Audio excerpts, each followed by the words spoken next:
દાહોદ જિલ્લાના સિંગવડ તાલુકાના નાનીવાવ ગામેથી શ્રાવણ માતાના મંદિર પાસેથી સીટર છકડા સાથે લાશ મળતા ચકચાર મચી જવા પામી હતી.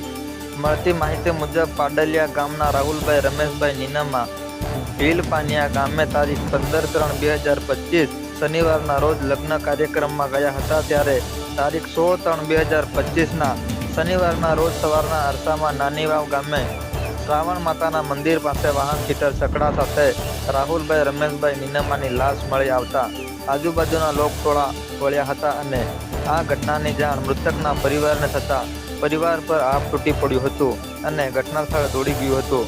મૃતકના પરિવાર દ્વારા સિંગવડ પોલીસ સ્ટેશને જાણ કરાતા પોલીસ કાફલો ઘટના સ્થળે દોડી આવ્યો હતો અને તપાસ કરી લાશને પીએમ માટે મોકલી આપી હતી. ઘટનાના ચોક્કસ કારણો જાણી શકાયા ન હતા. પોલીસ કર્મીઓ દ્વારા આગળની કાર્યવાહી હાથ ધરવામાં આવી છે.